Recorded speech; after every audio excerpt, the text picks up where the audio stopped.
அகில இந்திய காங்கிரஸ் கட்சியினுடைய முன்னாள் தலைவரும்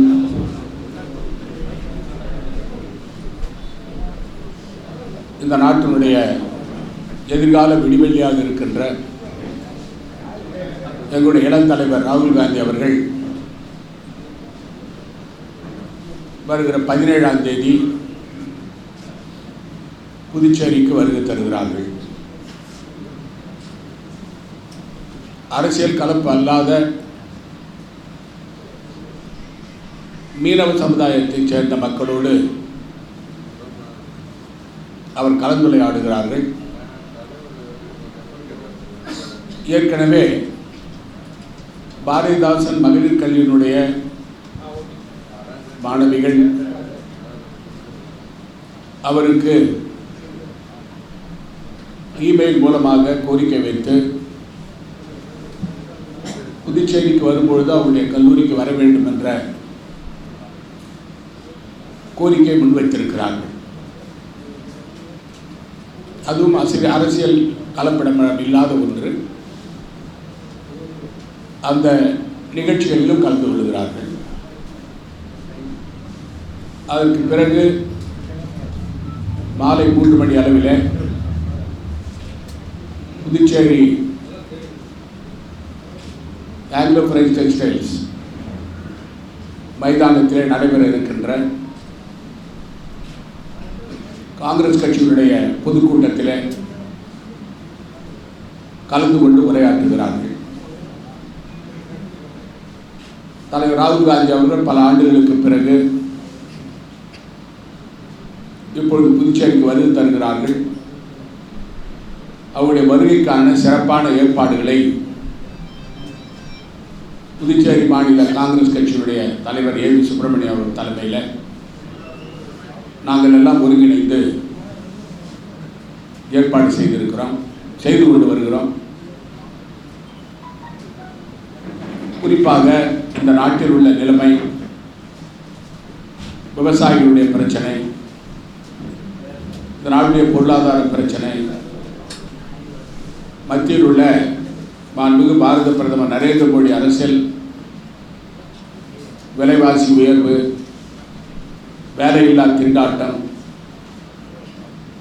சாதாரண மக்களும் நடுத்தர மக்களும் வாழ்க்கை தரத்தில் அடித்தட்டில் இருக்கின்ற மக்கள் எல்லாம் மிகப்பெரிய அளவில் இந்த கொரோனா தொற்றுநோயால் பாதிக்கப்பட்ட பிறகு கூட மத்திய அரசு அவர்களை திரும்பி பார்க்காமல் இன்று அவதிப்பட்டு வருகிறார்கள். விவசாயிகளுடைய பிரச்சனை பூதகரமாக இப்பொழுது நாட்டில் இருந்து வருகிறது. எல்லா மாநிலங்களிலும் விவசாயிகள் மத்தியில் மாண்புமிகு பாரத பிரதமர் நரேந்திர மோடி அரசு கொண்டு வந்த 3 வேளாண் சட்டங்களையும் திரும்ப பெற வேண்டும் என்று தொடர்ந்து எல்லா மாநிலங்களும் போராட்டம் நடந்து வருகிறது. ஆனால் மத்திய அரசு அதை செவிசாய்க்கவில்லை. அது மட்டுமல்லாமல் நம் நாட்டில் பெட்ரோல், டீசல், சமையல் எரிவாயு விலை இப்பொழுது விண்ணை எட்டி இருக்கிறது. பெட்ரோல் விலை 100 ரூபாய்க்கு வந்துவிடும் போல் இருக்கிறது. டீசல் விலை 90 ரூபாய்க்கு வந்துவிடும் போல் இருக்கிறது. சமையல் எரிவாயு ஒரு சிலிண்டருக்கு 1000 ரூபாய்க்கு மேல் போகின்ற ஒரு நிலை இருக்கிறது.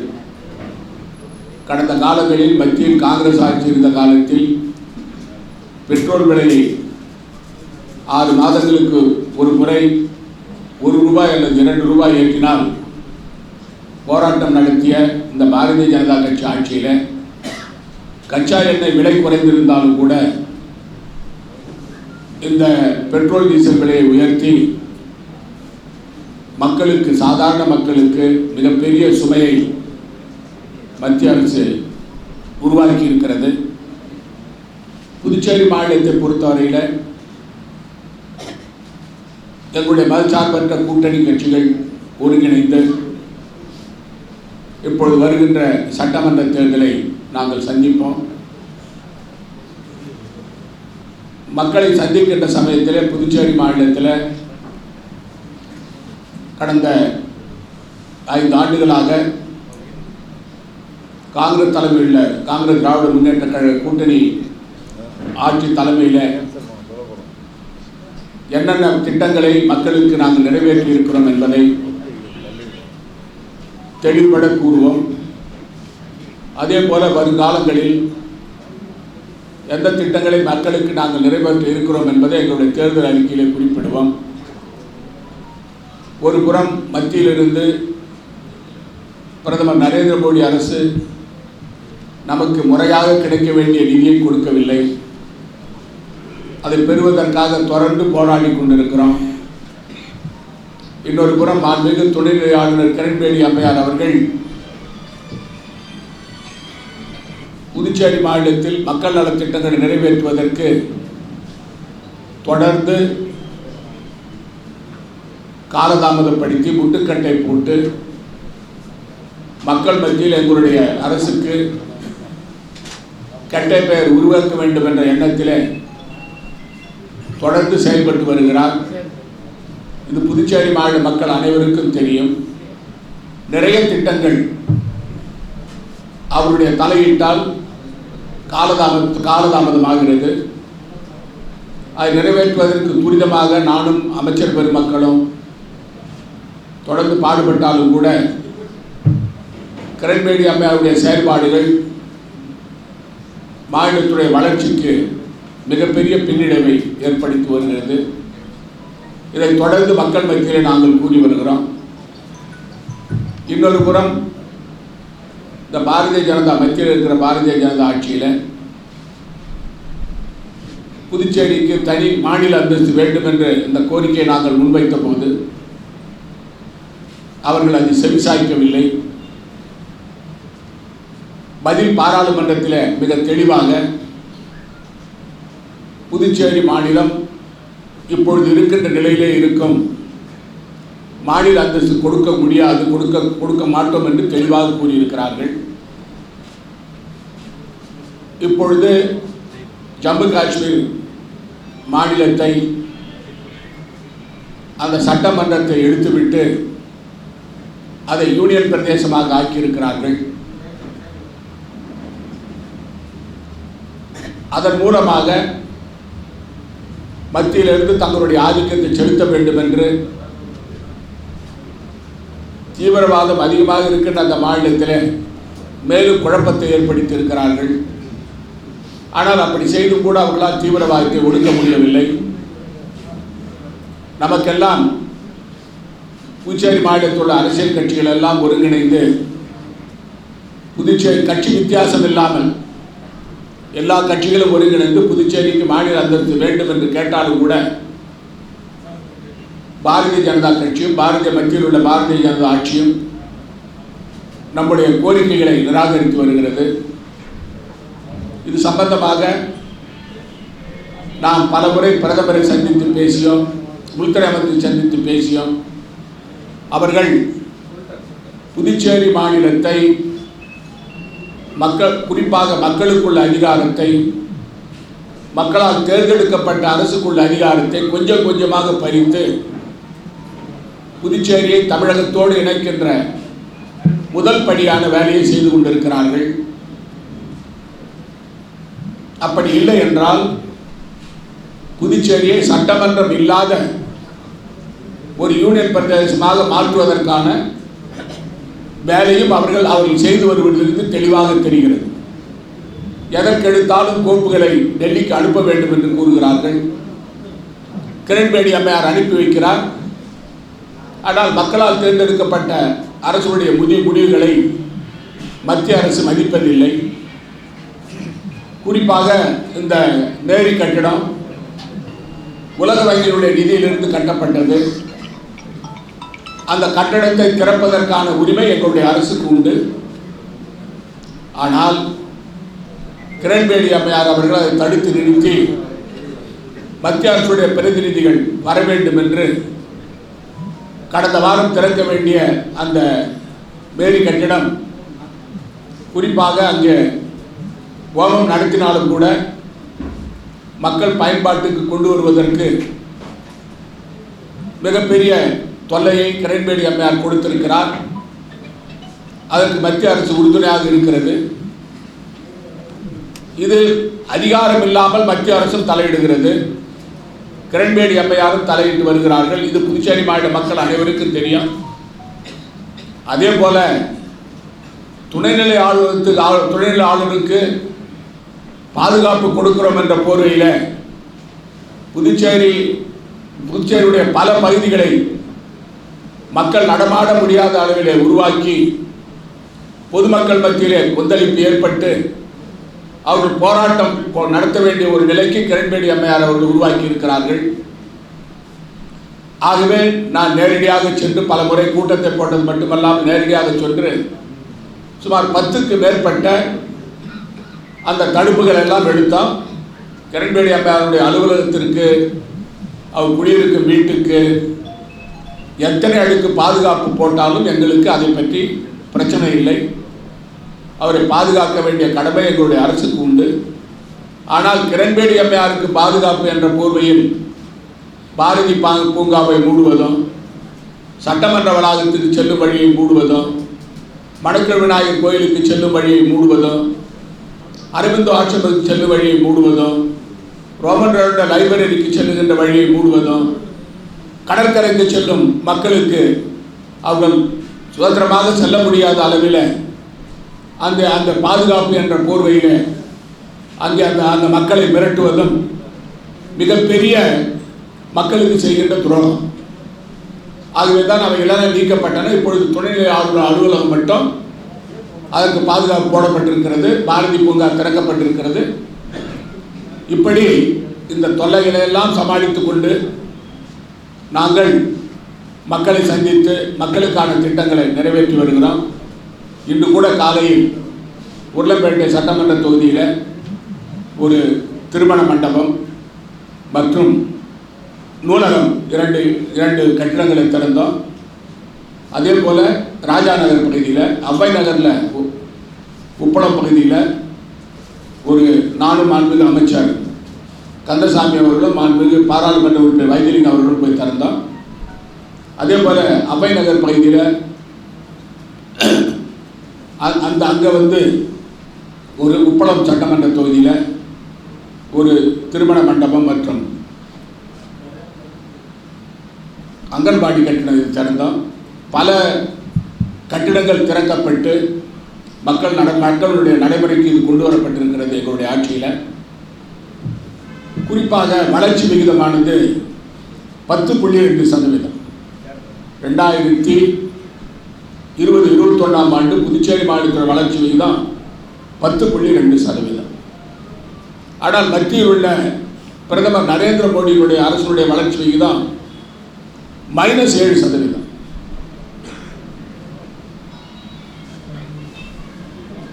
நான் சொல்றது ஜிடிபி growth. இந்த கொரோனா தொற்று இருக்கிற காலத்திலையும் மக்கள் பாதிக்கப்பட்ட சூழ்நிலையிலும் எங்களுடைய நிதி மேலாண்மையை சிறப்பாக செய்து நாங்கள் வளர்ச்சி கண்டிருக்கிறோம். மத்திய அரசுடைய பிஸ்கல் டெபிசிட் 9.5%. ஆனால் நம்முடைய மாநிலத்துடைய பிஸ்கல் டெபிசிட் 3% தான் இருக்கணும். 3% மேலே இருக்கக்கூடாது. ஆனால் மத்திய அரசாங்கத்தில் 9.5%. ஆனால் நம்முடைய புதுச்சேரி மாநிலத்தில் நம்முடைய அரசுடைய பிஸ்கல் டெபிசிட் 1.9%. 3%க்கு குறைவு. இது எங்களுடைய அரசுடைய மிகப்பெரிய சாதனை. குறிப்பாக வருமானத்தை பெருக்கி செலவினங்களை சரியாக செய்து நிதி ஆதாரத்தை உருவாக்கி புதுச்சேரி மாநிலத்துடைய பொருளாதாரத்தை படிப்படியாக மேம்படுவதற்கு நடவடிக்கை எடுத்திருக்கிறோம்.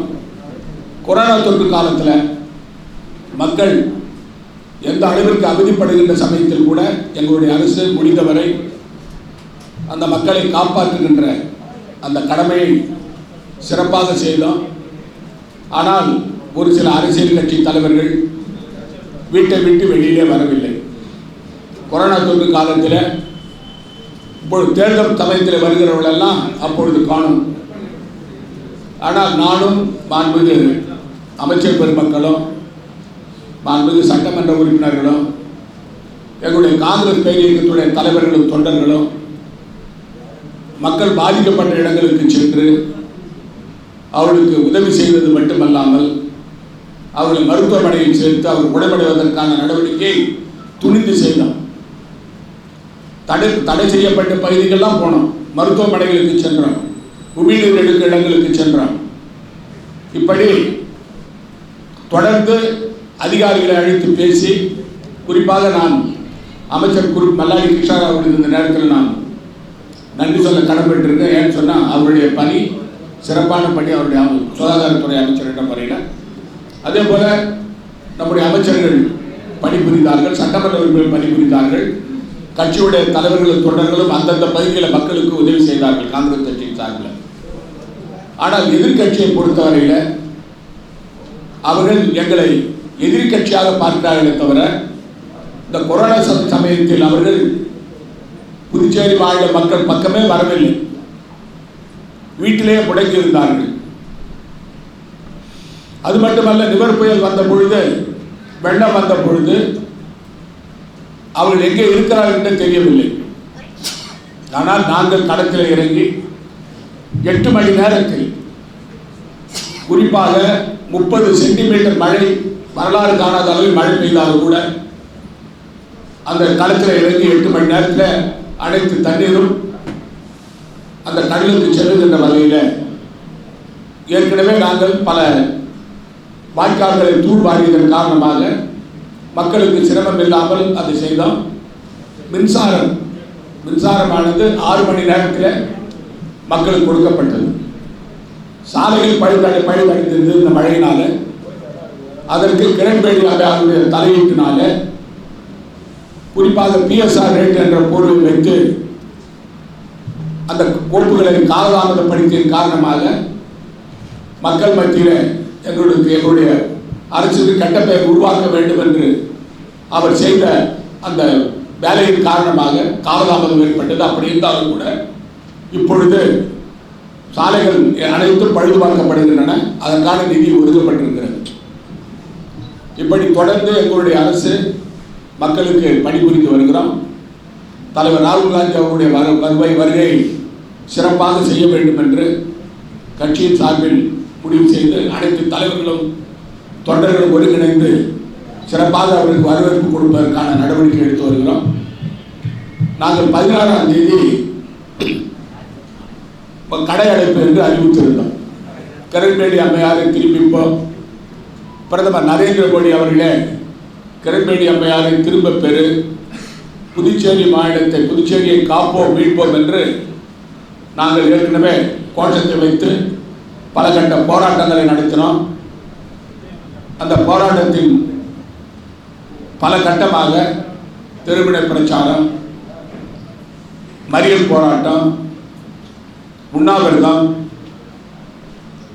கையெழுத்து இயக்கம், இவையெல்லாம் நடத்தினோம்.